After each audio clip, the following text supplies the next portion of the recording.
Hello guys, welcome back to my channel. आज जो है हम एक नया चैप्टर स्टार्ट करने जा रहे हैं ऑर्गेनाइजेशनल बिहेवियर का, जो कि है ऑर्गेनाइजेशन एंड ऑर्गेनाइजेशनल बिहेवियर। ठीक है, हम इंट्रोडक्शन से स्टार्ट करते हैं। अब ऑर्गेनाइजेशन और ऑर्गेनाइजेशनल बिहेवियर क्या होता है, सबसे पहले हम ये बात करेंगे कि ऑर्गेनाइजेशन क्या है। ऑर्गेनाइजेशन अगर आप देखें तो हर जगह आपको दिख जाएंगी। आपका जो भी कॉलेज है, आपके स्कूल्स हैं, हॉस्पिटल्स हैं, या किसी भी तरह के इंस्टीट्यूट्स हैं, कोई शॉप्स हैं, इन सबको हम क्या बोलते हैं? ऑर्गेनाइजेशन बोलते हैं। ठीक है। अब ये जो ऑर्गेनाइजेशंस हैं, ये अलग अलग तरह की एक्टिविटी परफॉर्म करती हैं। उन एक्टिविटी को परफॉर्म करने के लिए अलग अलग तरीके से वो अपने प्रोसेस को देखती हैं कि किस तरह से उन एक्टिविटी को परफॉर्म किया जाएगा।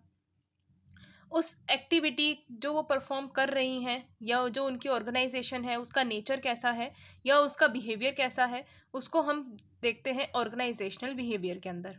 ठीक है। Organisations are found in all works of life. हर जगह आपको दिख जाएंगी। गवर्नमेंट ऑफिसेज हैं, बैंक्स हैं, स्कूल्स हैं, कॉलेजेस हैं, हॉस्पिटल हैं, फैक्ट्रीज हैं, शॉप्स हैं, इंस्टीट्यूट्स हैं, पॉलिटिकल पार्टीज हैं, एंड सो ऑन। ऐसे बहुत सारी ऑर्गेनाइजेशंस हैं। This is necessary to carry on activities of each one of them. ये बहुत ज़रूरी है कि किस तरह की एक्टिविटी परफॉर्म की जा रही है हर एक ऑर्गेनाइजेशन के द्वारा। तो ये देखना जो है ऑर्गेनाइजेशन बिहेवियर में इम्पॉर्टेंट है। ठीक है। ऑर्गेनाइजिंग क्या है? अगर हम ऑर्गेनाइजिंग की बात करें, जो 12th क्लास थी उसमें आप लोगों ने पढ़ा होगा बिजनेस के अंदर कि 5 फंक्शंस परफॉर्म करती है ऑर्गेनाइजेशन। ठीक है। मैनेजमेंट के 5 फंक्शंस परफॉर्म करती है: planning, organising, staffing, directing and controlling. यही होते हैं। अब यहाँ पर ऑर्गेनाइजिंग का फंक्शन बोला गया है। ऑर्गेनाइजिंग एक बेसिक फंक्शन होता है मैनेजमेंट का। क्यों? क्योंकि यहाँ पर वर्क को स्पेशलाइजेशन के अकॉर्डिंग डिवाइड किया जाता है। ठीक है, ग्रुपिंग की जाती है वर्क की। It refers to the process involving the identification and grouping of activities to be performed.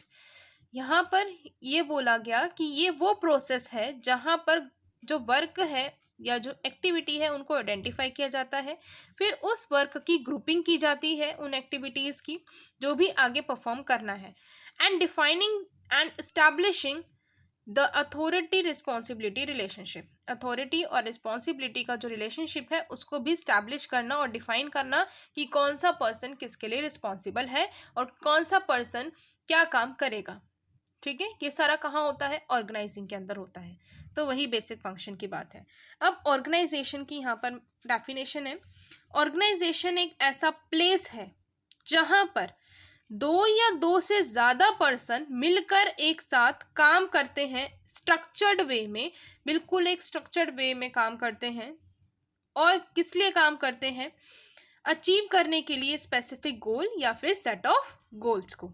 ठीक है, जो भी उनको ऑब्जेक्टिव होता है उनको अचीव करने के लिए काम करते हैं। ऑर्गेनाइजेशन एक वो प्लेस है जहां पर 2 या 2 से ज़्यादा पर्सन मिलकर काम करते हैं किसी भी एक सेट ऑफ गोल्स को अचीव करने के लिए। हमारा जो नेक्स्ट टॉपिक है वो है नीड फॉर ऑर्गेनाइजेशन। हमें ऑर्गेनाइजेशन की क्यों ज़रूरत है, या फिर देखा जाए, देखो, we need organisation to execute the management function. हमें ऑर्गेनाइजेशन की नीड क्यों है? क्योंकि वो मैनेजमेंट फंक्शंस को फॉलो करेंगी। Study of organisation has to be made necessarily for following reasons. Organisation की स्टडी करने का बहुत सारे कारण हैं और इनमें दे रखे हैं कि क्या कारण है। पहला इन्होंने बोला, it provides an ideal settings for the study of human behaviour. ये एक तरीके से आइडियल सेटिंग की तरह काम करेगा कि जो भी पर्सन वहाँ पर काम कर रहे हैं, ह्यूमन काम कर रहे हैं, उनका बिहेवियर कैसा है उसको स्टडी करने के लिए हेल्प करेगा।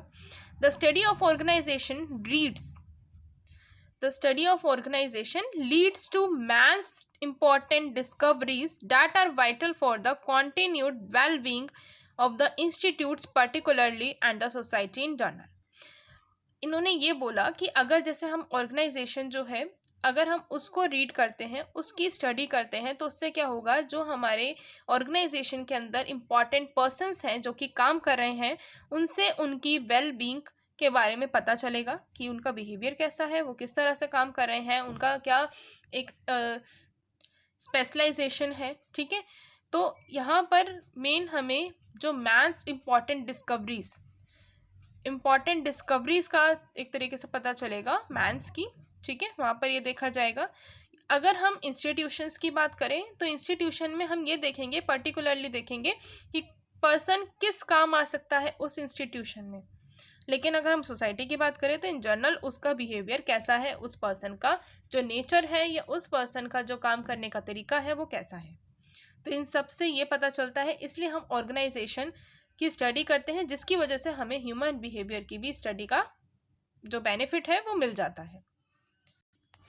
नेक्स्ट है knowledge of organisation helps manager to effectively know various things such as how to run the organization and protect the environment needs, how to motivate run the organizational subordinates, how to manage conflicts, how to introduce behavioral changes and so on.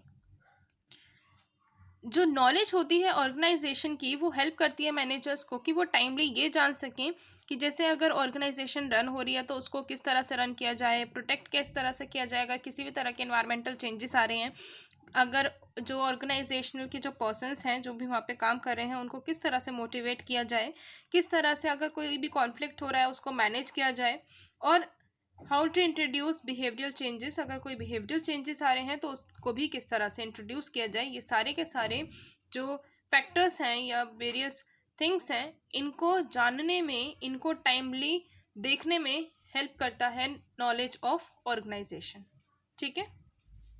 Next reason जो है वो है organisations pervade in all important phases of man's life. जो organisation है man की हर एक life में इम्पॉर्टेंट है, हर जगह आपको देखने को मिलेगा, हर एक फेस में देखने को मिलेगा। जैसे कि अगर एक मैन है, अगर वो बॉर्न हो रहा है वो भी एक ऑर्गेनाइजेशन में बॉर्न होता है। देखो हॉस्पिटल्स हो गए या क्लिनिक्स हो गए, उसी में ही उसका जन्म होता है। अगर वो एजुकेशन के लिए जा रहा है तो वो स्कूल और कॉलेजेस में जाएगा, जो कि अनदर एक ऑर्गेनाइजेशन है। एंड वर्क इन ऑर्गेनाइजेशन, वो ऑर्गेनाइजेशन में ही काम करता है, किसी फैक्ट्री में काम कर रहा है, किसी ऑफिस में काम कर रहा है, तो ऑर्गेनाइजेशन से ही उसका स्टार्टिंग हुआ और ऑर्गेनाइजेशन पे ही उसका एंड हुआ, ठीक है। तो हर एक फेज पर ऑर्गेनाइजेशन जो है इम्पॉर्टेंट है मैन की लाइफ में, बिकॉज अगर हम स्टार्टिंग से भी देखें तो स्टार्टिंग भी यही है और एंडिंग भी यही होगी, ठीक है। फिर नेक्स्ट है प्रोसेस ऑफ ऑर्गेनाइजिंग। ऑर्गेनाइजिंग में क्या क्या स्टेप्स आते हैं। सबसे पहला है objectives. Every organisation must have objective. हर एक ऑर्गेनाइजेशन के पास ऑब्जेक्टिव होने चाहिए कि अगर उसको कोई भी काम करना है तो पहले ऑब्जेक्टिव सेट करें कि हमें ये काम जो है करना है और इतना टारगेट लेकर चलना है। ऑब्जेक्टिव जो है हमेशा ये ध्यान रखना है कि क्लियर होने चाहिए, सिंपल होने चाहिए, अचीवेबल होने चाहिए। ऐसे ऑब्जेक्टिव नहीं होने चाहिए जो कि आप अचीव ही नहीं कर सकते हैं, बस वो माइंड में ही सेट रहे, अचीवेबल ही ना हो, ऐसे ऑब्जेक्टिव्स भी नहीं होने चाहिए, ठीक है। Therefore, every management essentially has to identify the objectives before starting any activity. तभी जो मैनेजमेंट है किसी भी काम को करने से पहले क्या करती है, ऑब्जेक्टिव को डिसाइड करती है, उसको आइडेंटिफाई करती है। नेक्स्ट है activities. Identify and grouping several activities is an important process. ये जो प्रोसेस इन्होंने बोला ये आपका कौन सा प्रोसेस हुआ, ऑर्गेनाइजिंग प्रोसेस। यानी यहाँ पर आप अपनी एक्टिविटीज को आइडेंटिफाई करेंगे, ये एक तरीके से आपका ऑर्गेनाइजिंग का ही प्रोसेस है, ठीक है। आप अपनी एक्टिविटीज़ को आइडेंटिफाई करेंगे, ग्रुपिंग करेंगे और उसके बाद आप ये देखेंगे कि किस तरह से आप जो है अथॉरिटी रिस्पॉन्सिबिलिटी रिलेशनशिप्स बनाते हैं, ठीक है। If individual of the groups are to pool their efforts effectively there must be proper division of the major activities, each and every job must be properly classified and grouped. यहाँ पर activities के अंदर यही process किया जाएगा कि जितनी भी आपकी एक्टिविटीज़ हैं उन एक्टिविटीज़ को अलग अलग तरीके से डिवाइड किया जाएगा, एक तरीके से प्रॉपर डिवीजन होगा जितनी भी एक्टिविटीज़ हैं उनका, और हर एक पर्सन को वही जॉब दी जाएगी जिसमें वो स्पेशलिस्ट है और जिसके लिए वो काम कर सकता है, अच्छे से इफेक्टिवली और एफिशिएंटली काम को कंप्लीट करेगा, ठीक है। सो इसलिए जो जॉब है उसको भी हमने प्रॉपरली यहाँ पर क्लासिफाइड करना है और ग्रुप करना है। अब वहाँ पर हमने एक्टिविटीज़ को क्लासिफाई किया, ग्रुपिंग किया, अब हमारी ड्यूटी पे बात आती है। हर एक इंडिविजुअल को हमने ड्यूटी अलॉट करनी है। जब हम क्लासिफाई करेंगे, ग्रुपिंग करेंगे तो जो एक्टिविटीज़ हैं उनके वेरियस जॉब्स निकल कर आएंगी अलग अलग तरीके की। जैसे डिपार्टमेंट की बात करें तो purchase department, sales department, HR department और आपके फाइनेंस डिपार्टमेंट, अकाउंटिंग डिपार्टमेंट, ये सारे डिपार्टमेंट निकल कर आ गए। They should be allotted to the individual. अब उनको अलॉट करना चाहिए इंडिविजुअल को, सो डैट कि वो जो अपना फंक्शंस हैं उनको अच्छे से परफॉर्म कर सकें, टाइमली परफॉर्म कर सकें। Every individual should be given a specific job. हर एक इंडिविजुअल को एक स्पेसिफिक जॉब दी जाएगी to do according to his ability. अपनी एबिलिटी के अकॉर्डिंग उस जॉब को वो परफॉर्म करेगा, तो उस हिसाब से ही उसको जॉब दी जाएगी। He may also be given adequate responsibility to do the job allotted to him. उसको एक एडिक्वेट रिस्पॉन्सिबिलिटी भी दी जाएगी कि वो जो जॉब उसको अलॉट की गई है उस जॉब को वो अच्छे से परफॉर्म कर सके। ठीक है, फिर नेक्स्ट है रिलेशनशिप। जितने भी इंडिविजुअल्स हैं ऑर्गेनाइजेशन में जो भी काम कर रहे हैं, तो यहाँ पर रिस्पॉन्सिबिलिटी बनती है मैनेजमेंट की कि जो रिलेशनशिप्स हैं वो बताएं। ठीक है, ऑर्गेनाइजेशन और अथॉरिटी के बीच में पूरा एक रिलेशनशिप स्ट्रक्चर जो है वो प्रिपेयर करें कि किस तरह से अथॉरिटी चलेगी। ठीक है, और किस तरह से कोई भी पर्सन अगर काम करना चाहता है तो वो अपने सीनियर से किस तरह से कांटेक्ट करेगा, तो उनका कौन सा सीनियर पर्सन होगा और उस सीनियर का भी कौन सा सीनियर पर्सन होगा, तो एक तरह से पूरा स्ट्रक्चर बनाए रिलेशनशिप का। ठीक है, नेक्स्ट है integration. All groups of activities must be properly integrated. This can be achieved in the following ways: through relationship of authority, horizontal, vertical और lateral. जितनी भी एक्टिविटीज़ हैं उनका जो ग्रुप बनाया गया उसको आपने एक इकट्ठा रखना है। ठीक है, अब किस तरह से रखोगे? अब यहाँ पर आप रिलेशनशिप बना सकते हैं अथॉरिटी का, जैसे यहाँ पे बात करी थी। जो सीनियर पर्सन है उसके नीचे सबॉर्डिनेट कौन सा काम करेगा, उसके नीचे वाला सबॉर्डिनेट कौन सा होगा, उसके नीचे वाला सबॉर्डिनेट कौन सा होगा, इस तरह से एक स्ट्रक्चर बना लेते हैं। अभी जो स्ट्रक्चर होता है ये आपका हॉरिजेंटल स्ट्रक्चर भी हो सकता है, वर्टिकल स्ट्रक्चर भी हो सकता है और लेटरल स्ट्रक्चर भी हो सकता है। The unity of objectives can be achieved along with the teamwork and team spirit by the integration process of different activities. यहाँ पर इन्होंने ये बोला कि अगर हमें ऑब्जेक्टिव्स अचीव करने हैं तो वो यूनिटी के साथ ही होंगे, टीम वर्क और टीम स्पिरिट के साथ ही होंगे। और ये जो टीम स्पिरिट है ये अगर आप इंटीग्रेशन प्रोसेस को फॉलो करते हैं डिफरेंट एक्टिविटीज़ के लिए तो उससे आराम से कंप्लीट हो जाएगा। ठीक है, नेक्स्ट है ऑर्गेनाइजेशनल बिहेवियर। अब जो हमारा मेन टॉपिक है वो यही है, organisational behaviour. Organisational behaviour is directly concerned with the understanding, prediction and control of human behaviour in organisations. ये जो डेफिनेशन है ये फ्रेड लुथन्स ने लिखी है। तो ये जो डेफिनेशन है ये आपने एज इट इज़ याद करनी है, इसमें किसी भी वर्ड का इधर से उधर मत कर देना। ठीक है, मीनिंग नहीं है, डेफिनेशन है तो डेफिनेशन आपने प्रॉपरली ही याद करनी होती है। ऑर्गेनाइजेशनल बिहेवियर जो है मेनली किससे कंसर्न है, ये जानने के लिए कि ह्यूमन का जो बिहेवियर है वो कैसा है, उसको हम कंट्रोल कैसे कर सकते हैं, उसकी प्रिडिक्शन लगा कैसे सकते हैं। ये जितना भी सारा ह्यूमन के ऊपर जो भी हम देखेंगे ह्यूमन बिहेवियर ऑर्गेनाइजेशन के अंदर, उसको हम बोलेंगे ऑर्गेनाइजेशनल बिहेवियर। ठीक है, organisational behaviour is a study which involves in examine and analyzing the human behavior in an organization. जो ऑर्गेनाइजेशनल बिहेवियर है वो किसकी स्टडी है ये देखने के लिए कि किस तरह से ह्यूमन बिहेवियर को हम एग्जामिन करें, एनालाइज करें। ढंग से एनालाइज किया जाता है, एग्जामिन किया जाता है ह्यूमन बिहेवियर को, देखा जाता है कि उस ह्यूमन का क्या बिहेवियर है जो भी ऑर्गेनाइजेशन के अंदर वर्क कर रहे हैं। क्योंकि अलग अलग तरह जगह से जो है लोग आते हैं काम करने के लिए ऑर्गेनाइजेशन में, सबका बिहेवियर, सबका नेचर अलग होता है। तो उनकी स्टडी करने के लिए उनको किस तरह से मोटिवेट किया जाएगा काम करने के लिए, तो उन सब की जो स्टडी होगी वो कहाँ होगी, ऑर्गेनाइजेशनल बिहेवियर के अंदर होगी।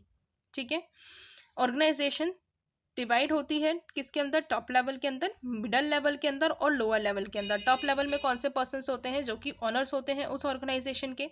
मिडल लेवल में मैनेजमेंट होती है, यानी जो वहाँ के मैनेजर्स हैं जो सारा का सारा काम देखेंगे। और लो लेवल एम्प्लॉयज़ वो होंगे जो कि एम्प्लॉयज़ हैं मेनली, जो कि काम कर रहे हैं, वर्कर्स हो गए। ठीक है, नेक्स्ट जो हमारा टॉपिक है वो है importance of organisational behaviour. Organisational behaviour की क्या इंपॉर्टेंस है?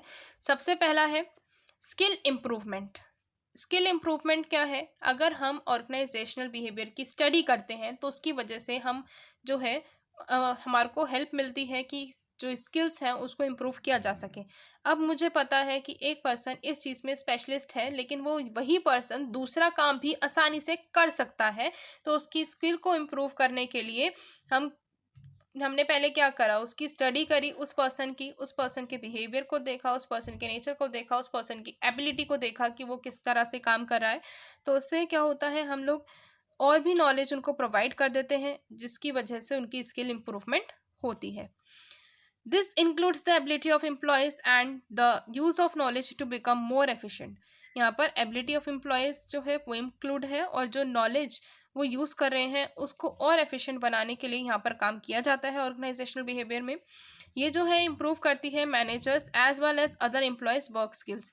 जो मैनेजर्स हैं या अदर एम्प्लॉयज़ हैं उनकी वर्क स्किल्स को क्या करती है, इम्प्रूव करती है। नेक्स्ट है improves the goodwill of the organisation. Organisation की जो गुडविल है उसको भी इम्प्रूव करता है। यहाँ पर अभी मैंने ऑर्गेनाइजेशनल बिहेवियर को शॉर्ट फॉर्म में लिख दिया है OB, ठीक है। Organizational behavior helps to improve the goodwill of an organization. It improves the overall business activities. क्यों? क्योंकि ये जो है पूरी की पूरी बिजनेस एक्टिविटी को इम्प्रूव करने में लग जाता है, हेल्प करता है इम्प्रूव करने में।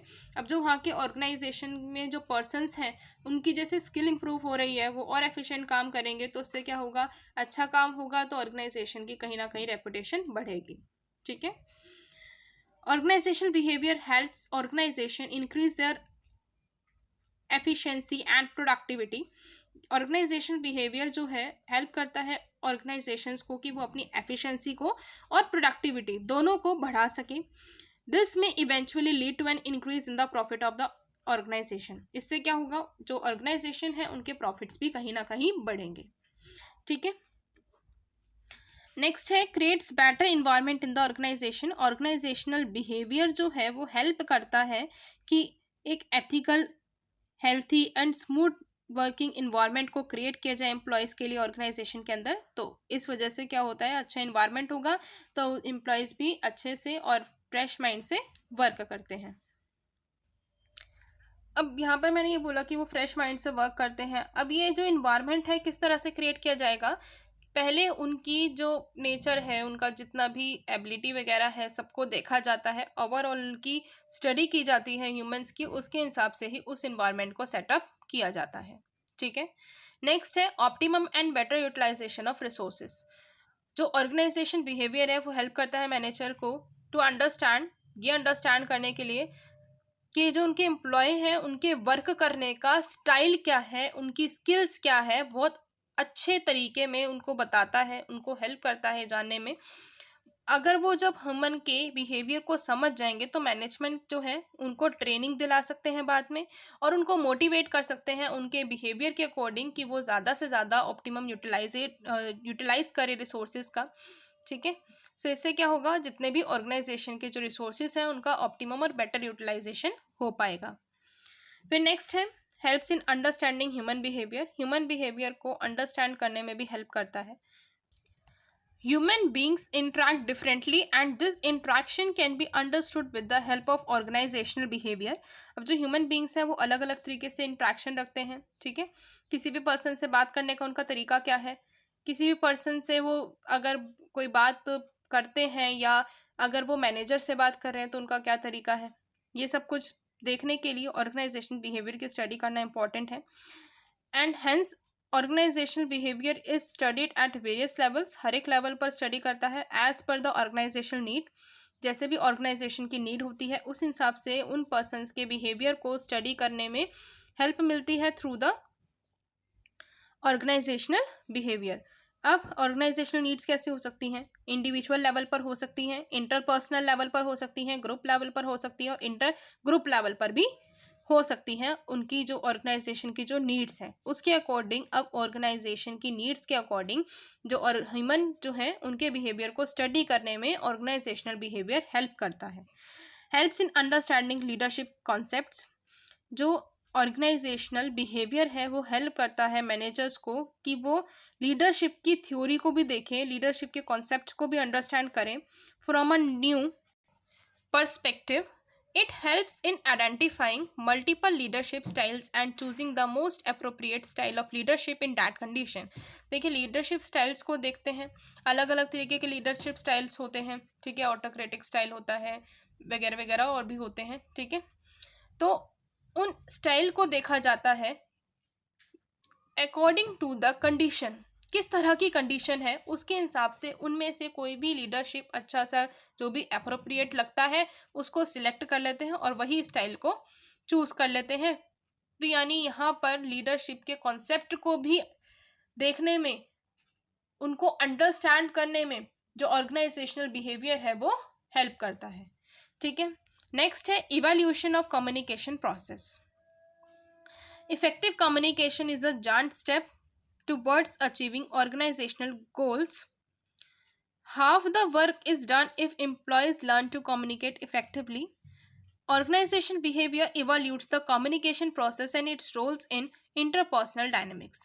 अगर इफेक्टिव कम्युनिकेशन एक बहुत बड़ा स्टेप है, बहुत इंपॉर्टेंट स्टेप है कि अगर ऑर्गेनाइजेशन गोल्स को अचीव करना है तो इम्पॉर्टेंट स्टेप होता है, बिकॉज अगर एम्प्लॉयज़ के अंदर कम्युनिकेट करने की जो पावर है या जो कम्युनिकेशन है उसका अच्छा स्ट्रॉन्ग है तो आधा काम तो एम्प्लॉयज़ का वहीं हो जाएगा। ठीक है, अगर वो ढंग से बात को ग्रैप्स भी कर लेगा, जो वर्ड बोले गए हैं उनको समझ लेगा, तो भी उनका जो लर्निंग प्रोसेस है वो भी अच्छे से हो जाएगा।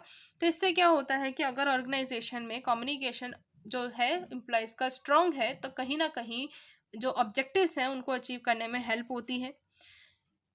तो जो ऑर्गेनाइजेशन बिहेवियर है वो यही इम्पोर्टेंस को ध्यान में रखते हुए जो कम्युनिकेशन प्रोसेस है उसको इवोल्यूट करता है और उसका रोल भी देखता है इंटरपर्सनल डायनेमिक्स के अंदर, हर जगह पर कंडीशन के अकॉर्डिंग भी वो देखता है और हेल्प करता है अंडरस्टैंड करने में कि किस तरह का कम्युनिकेशन एम्प्लॉयज़ का है। ठीक है, आज हम करेंगे यहीं तक का ही टॉपिक। नेक्स्ट वीडियो में हम करेंगे नेक्स्ट टॉपिक। सो मिलते हैं नेक्स्ट वीडियो में। Bye bye.